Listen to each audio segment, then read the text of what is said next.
can remain undefeated. I feel a storm of brewing. Alien Corey, take it away. Thank you so much, Maria. Good morning, good afternoon, good evening, everybody. Hello, wherever you are around the world. I am Ailey Loney alongside Corey Baumeister, where we get to wreck someone's perfect 7-0 record. Kind of feels bad, Corey. Absolutely. Got to look at it that way, but we also create an 8-0 player here between these two team greats. I really like that a lot, Cedric. That's a nice one. Oh, man, this team have just put up so many good results so far. I think they were at either 68 or 69. Nice. % win rate between their team against non-teammates. But this is a different pickle of fish or barrel of, I don't know, whatever the heck the saying is there, because now they're playing against each other. Now, what kind of extra pressure does that add to a tournament, Corey? Yeah, I think normally when you play against your teammates, when you're undefeated, when you're at the top of the standings, you kind of, get to put your shoulders down a little bit. You're like, well, we're doing it. We're still in a great spot for this top 8 no matter what. But this isn't really like any other traditional tournament. They're both playing for these world championship seats, and the matches matter for each of them just as much to be able to get there, which is their final goal. So, yeah, this is still going to be a really big match for both players. Oh, for sure. Plenty of stakes this weekend. We still have 16 seats to fill at the World Championship coming up at the end of this year. So, both players want to get there, and they are both in very good position to do so, whether it be by making it to the top 6 of the tournament or in the league races or the challenger races. So let's get this game underway. Both players just getting their stuff set up. Not much to happen in the first few turns here, as we're likely going to see a expressive iteration here, but the Fable of the Mirror Breaker is the go-to for Stefan Schütz, as he wants to get his little goblin guy going, making some treasures, and then, I don't know, maybe copy a couple Goldspan Dragons. That seems like a good way to win. Yeah, not too bad. This was the one card that really surprised me that wasn't really in these traditional Jeskai Storm lists beforehand. And immediately when I saw their list, I was like, oh, of course. Why not play the busted red card in their blue-red deck? It just makes so much sense. Being able to have a creature that creates treasures in your treasure deck, as well as for Chapter 2, being able to discard a couple of cards, try to find Goldspan Dragon, because this really is a Goldspan Dragon. If you don't have that card, it's going to be a lot tougher to do really anything. So Fable of the Mirror Breaker is kind of, well, breaking the mirror, I guess. I don't know, they set me up well for that one.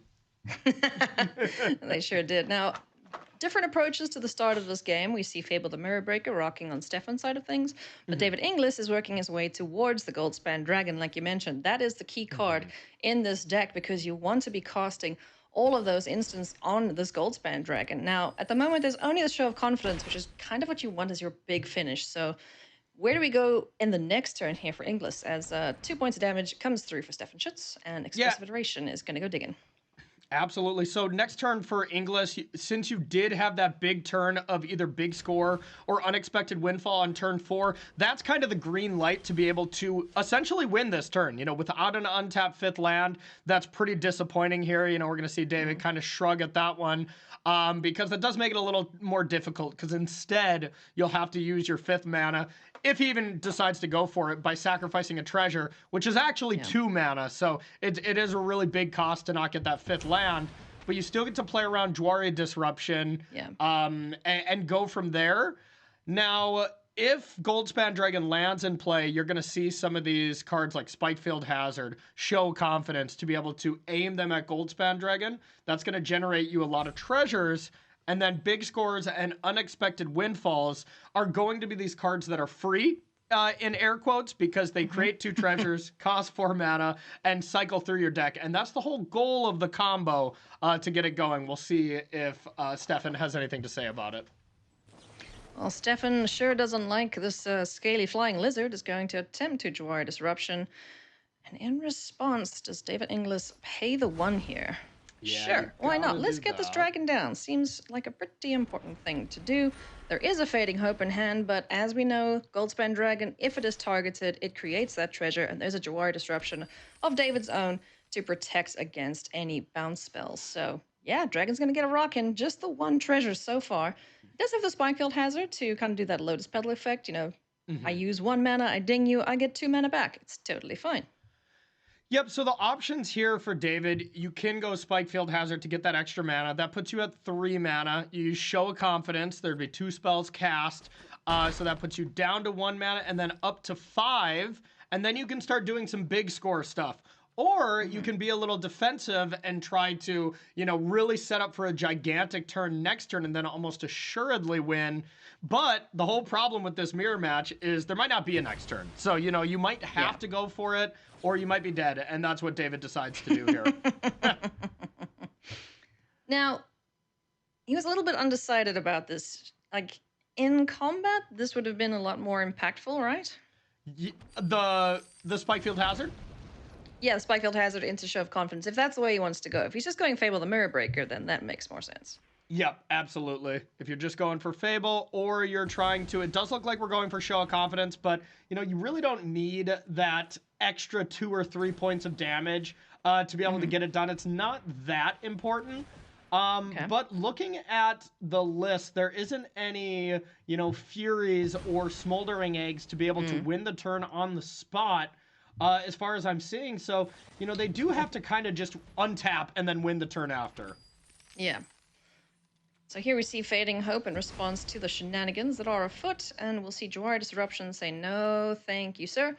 I would like my dragon to stick around because I'm doing some fun stuff over here. So that's going to make sure that Fading Hope does not disrupt what David Inglis wants to get going here. That was actually great for David here because you notice the Show of Confidence trigger hasn't resolved yet. That Dwari Disruption is gonna then cause another trigger. So maybe a bit of a misstep here for Stefan not doing it after the trigger resolves.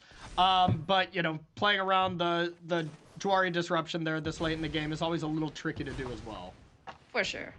Yeah, the Goldspan Dragon is quite a resilient creature. It basically protects itself, as we find a second copy of Goldspan plus Lear, Disciple of the Drowned. So, yeah, we can just kind of do it all over again now.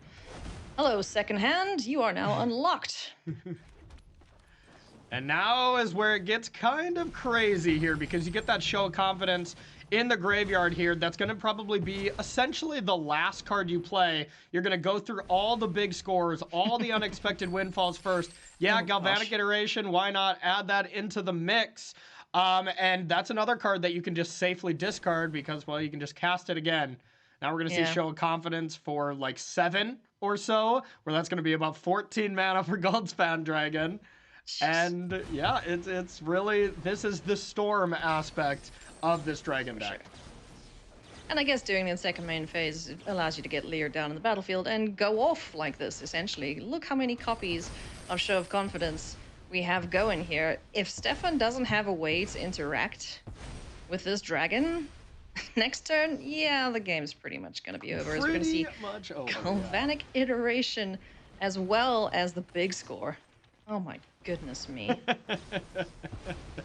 Yeah, this deck is just awesome. Being able to do this over and over and over again. And when you discard these cards like Unexpected Windfall, just being able to cast them from the graveyard again is really, really, really disgusting.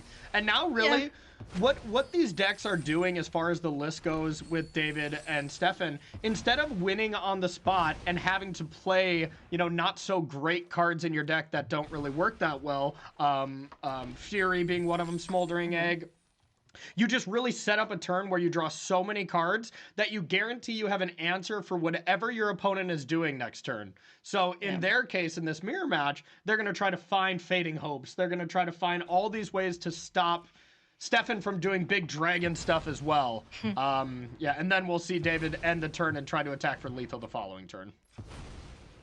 I see a lot of mana being floated here. 6 in the pool right now. Let's get Goldspan Dragon number 2.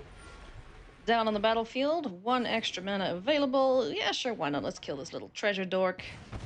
And maybe say go? Or are we still gonna do some more things here? That's really it. Everything else just adds mana or deals damage. And, you know, with Dwari Disruption in the graveyard, that might be a little deceiving to this Goldspan Dragon. It does have that special purple hint around it, and that is indicating it cannot be countered due to Lear's ability. Unless maybe Lear was no longer on the battlefield, Ailey? I mean, he's gonna do it anyway. Let's well, we have to bounce. And then Lear, we're gonna right? see the fading hope here for Lear to bring it back. A really heads-up That's play, so and that's gonna cheeky. guarantee game 1 going to David. How sweet. Oh no. Oh, that was man. just This awesome. This deck, I enjoy watching it go off, but I kind of feel Yeah. bad for the person sitting across the table. It's like, okay, yes, you're playing cards. Okay, fine, sure. Where's the escape concede button? Oh, there it is. Yeah, Cool. yeah. Let's go to game number 2. absolutely. And we see Oh, man. pretty much the same sideboarding here, you know, a couple small changes. We see the thirst for discovery in Stefan's sideboard where we don't actually see it in David's. You know, there's small, tiny changes like that. You know, I believe one of them was playing 5 mountains. The other one played a pathway. You know, minor changes, but realistically, this is really the same list. They both agreed to take out Fable the Mirror Breaker. Not exactly what you're looking for in the post-board games.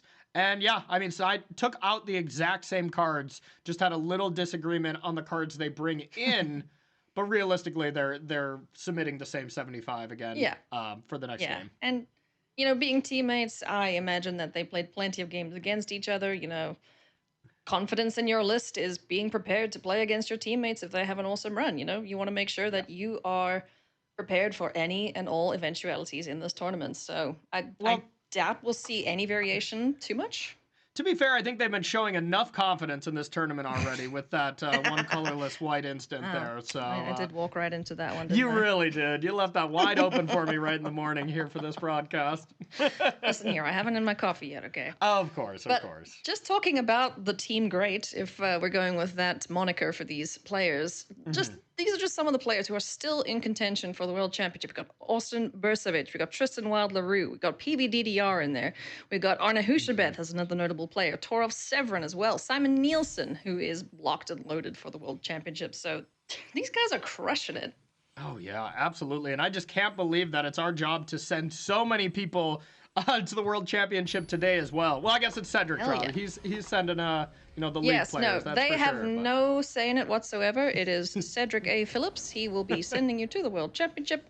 I'm pretty sure he will consider any and all presents. I don't know. Yeah, no, there you go. No bribery. There you go.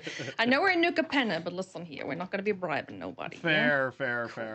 All right, pretty nice hands from both players. You see just 2 lands, expressive iteration, you know, pretty similar hands outside of that. The one advantage I would give to Stefan, and it's of course very minor this early in, and it's because of that unexpected windfall and the disdainful stroke.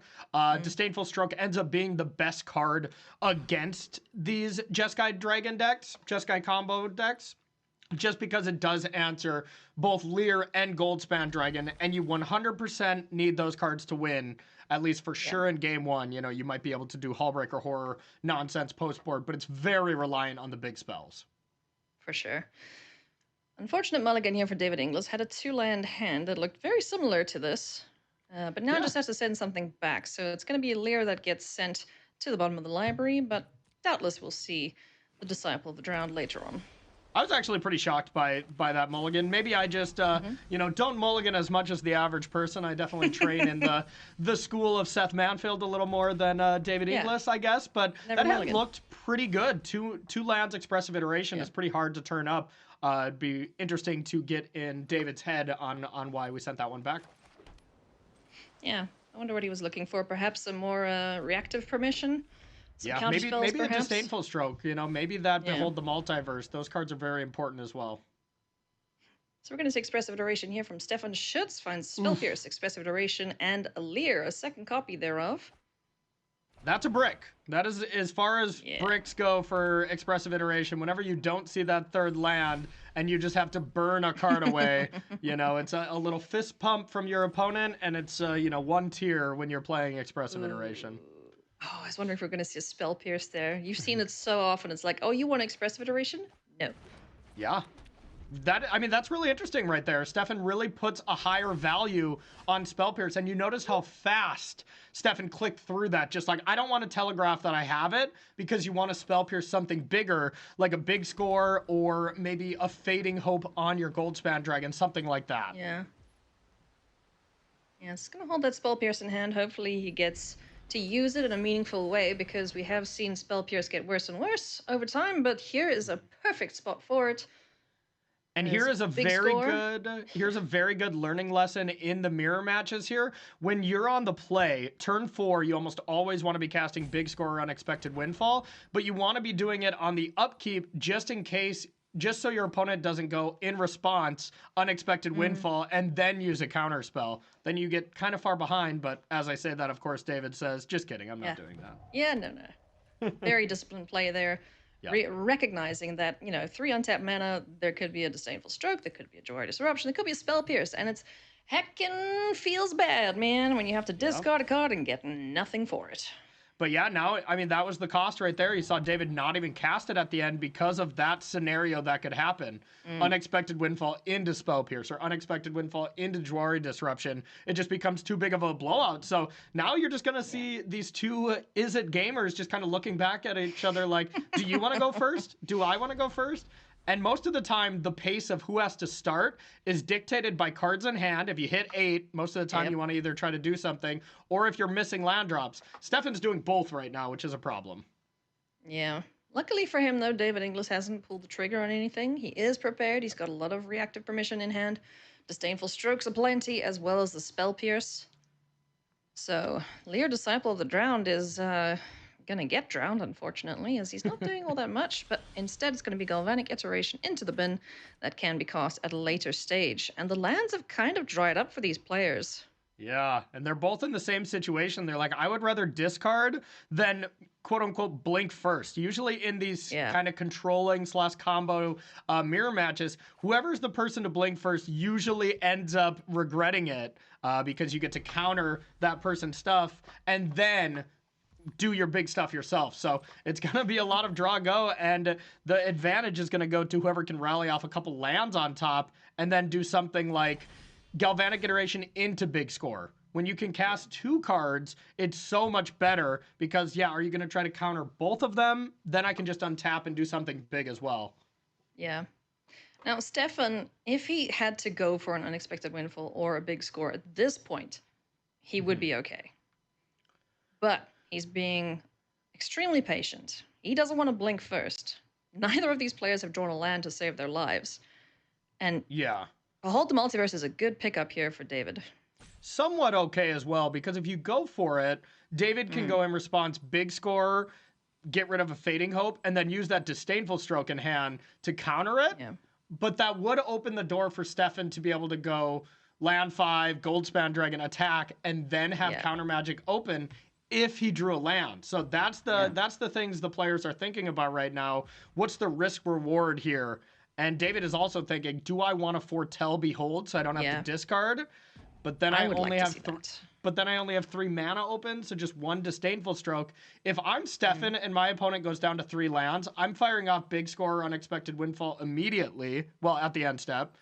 And then if there's a counter spell, you just knock that top of the deck, and if you hit Goldspan Dragon, then you're in such a good position to win the game that it would be really tough to lose. And going back to what you mentioned about using Galvanic Iteration to essentially cast 2 spells, that would be enabled if we do foretell Behold the Multiverse, which is what we've seen here now. So David Inglis still has a Disdainful Stroke up, missed that one earlier, and a Fading Hope to deal with any shenanigans that may be afoot here. Now, is Stefan pulling the trigger on something here? I think so. With only 3 mana, Stefan, I think this is the window. This is the window to give it up, and it's now, what do you want to discard? Because there's an unexpected windfall kind of off-screen on Stefan's screen. And I think the one thing you for sure want to keep is a Spell Pierce, and at least one of the Disdainful Strokes, so Lear would make sense to be sent away. I'm not sure how many Lears he did keep in, so I think one of them at least came out. Yeah, I think it was 2 for each players that they left in, but that's a very good point, Ailey. It's like, you got to at least leave one of them, because it's a very important piece. You can win without it. I'm pretty sure one's in the bin. Yeah, I think you're right. I think one's in the bin for each of them. I saw them discard to hand size, but I could be wrong on that. Or Lear. Actually, no. Lear is a terrible card to play against. He can get in the bin for all I care. Yeah, Lear is an incredibly powerful Magic card. So even with some of the best cards taken out of the metagame as far as Lear's choices, still incredible. So here's the stroke. If there's a land, Goldspan Dragon's coming. Ah, Oh, no. another big score. It's not the worst. I mean, do you just fire it off now, or are you holding? No, you're holding on to counter magic. Okay. Yeah, I think you hold on to it because, once again, both players know the lists, and there is at least one Spell Pierce. There's one Spell Pierce in each list, and the train wreck scenario of David having it, the game's over.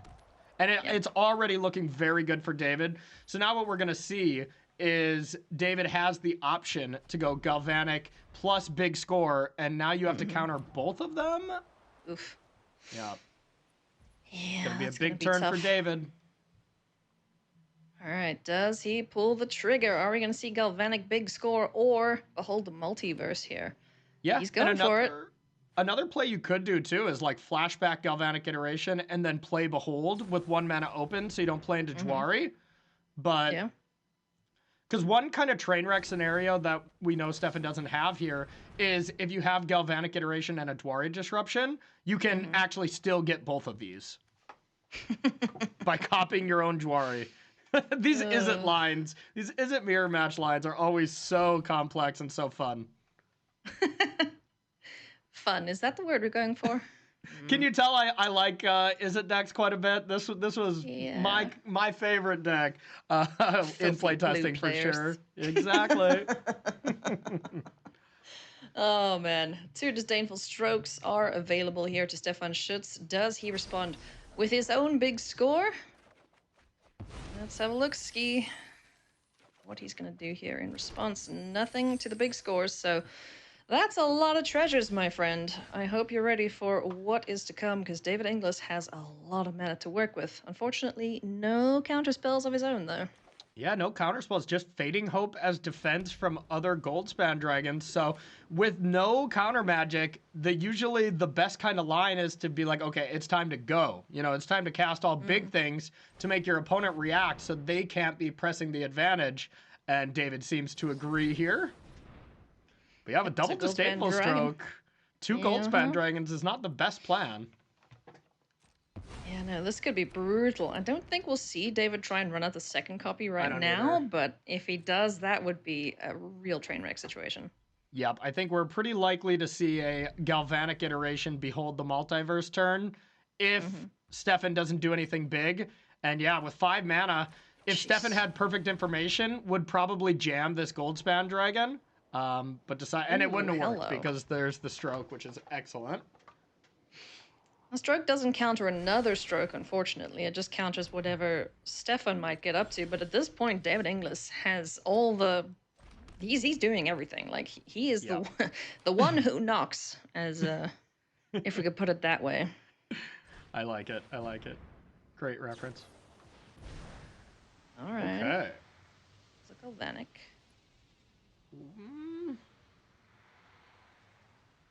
Now, what are we up to here with this Galvanic? Are we copying Disdainful Stroke? I guess to just make sure that this works. Now, this is a line that plays around a second counter spell, but you know what it doesn't play around is a third Goldspan Dragon. So David is going to be very happy with this because Stefan, played around a different card. And it's not a misplay in any way, shape, or form. It is playing around something different that's more likely. It's much more likely that there's a Test of Talents or a Spell Pierce or something like that than the third Goldspan Dragon. But this Goldspan Dragon is going to be excellent here. No one expects the Dragon Inquisition, as the Disdainful Stroke will resolve, but much to Stefan Schutz's dismay, Goldspan number 3 is we're gonna see the reaction from Stefan, I imagine, on his player cam. Nope, cool, calm, and collected. Yeah, he's just stone-faced. He's like, yeah, okay, cool. Very far behind, though, right now. Being stuck on lands is something you never want to be in this sort of mirror match. You need that mana available just to keep doing what you're doing, keep your game plan going while defending against what your opponent's doing. So, very unfortunate situation here for Stefan. The lands just haven't played nice. But David Inglis sitting pretty right now and could be on his way to a clean 2-0. Yeah, this is looking pretty much unwinnable here for Stefan. Now you're just going to have access to playing Lear with mana open if you want to. Already played a land this turn, so not able to do that. Probably just a turn where you just defend, say go, try to cast Leer next turn, but we'll see what David wants to do. But either way, whichever way you flip the script here, it's going to be very good for David. Yeah. Now, is there a way for Stefan to get back into this?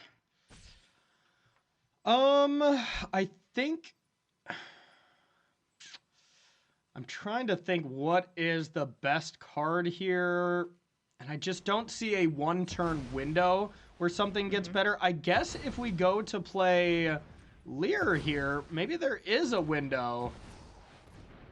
Because Leer, while it is a good play, it's slightly aggressive since that ends the turn.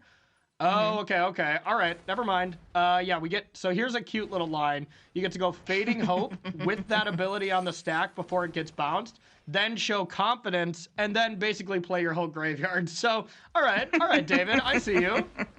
That's why I'm up here and David's down there. I mean, yeah. You could just do everything in response to this Fading Hope trigger. Sure, your Fading Hope's gonna get... it's going to bounce your dragon eventually, but you're going to have so much mana by the end of this. And here is the line that, I'm not going to lie, I learned as these great players, as I've been watching these players, is you see that trigger on the stack that says it's about to copy things. David didn't do it this turn, but was considering playing other cards before that trigger goes off, because then that still adds those additional copies. I always just pictured it when I played this card. Right when I cast it, that's how many copies it was. But these players are showing the versatility of Show Confidence and perfect timing when it comes to these cards. Yeah, and the shields are down for Stefan Schütz, so we're going to see as many shenanigans as we can possibly string together here. With the Goldspan Dragon, we're going to big score twice, courtesy of Galvanic Iteration, discard the Otawara Soaring City, and let's see what else we find. Yep, and Galvanic Iteration plus Big Score does actually net you 2 mana. It costs 6. You get 8 mana out of it with Goldspan to be able to just kind of really go off. Now, David's biggest competition is the rope. Because you can only have so long of turns here, and that rope still will catch you at some point. You got to click fast click. And it's tough to do, especially when you're in such a big moment. Yeah. As these players are. So we're just Galvanic. Let's see how many more triggers we can get on this stack before the rope says, nope, you got to stop now, friend. Your opponent gets a go. Goodness me. And this is 3 copies here, so we're definitely going to be discarding to hand size regardless. It's not that bad when you go to Leer on the battlefield. Hey, there's a show of confidence. Do you want to do it again? Do it again. And this is another one of these scenarios where their deck lists don't win on the spot, but they're going to get David's going to get to a spot where he has so many reactive elements that it doesn't matter what combination of cards Stefan's going to do next turn. David will have it covered. Now, it's going to be a little bit more complicated because this Goldspan Dragon is going to be bounced to hand unless David does something, kind of wild like bounce Leer and then counter his own Fading Hope, which I wouldn't put it past David. Never mind. It's so much easier to just Sajiri step your Goldspan Dragon, but chooses not to do it. Yeah, just pro blue. All good. Yeah. It does get bounced, but, we'll just get a couple more dragons down. It's totally fine. This seems good. Honestly, this turn's been so long, I didn't even know we were still in main phase. I thought this was at end step, but... yeah. This is silly. That was a turn. Gotta discard 6 cards. That's totally cool. Look, Lear's just got everything that he needs. Everyone can back up to the back of their seats now. That was a stressful turn for us all. I'm quite surprised Stefan didn't get up and go make a cup of tea during that, honestly. Yeah, no kidding. Good grief. All right, well, I guess this is the point where Stefan goes, cool, let's see if this resolves. Big score on the stack. What can he find with that? And David's just like, do I care? Not really. No, I don't think he really cares what Stefan's doing at this point. He's just like, I have 2 dragons. I have Leer. I've got a bunch of stuff in the graveyard. Yep. I'm going ham and killing you next time. And that's going to do it. There's no way out. Yep. Oh, goodness me. So only one undefeated player remains. It is David Inglis.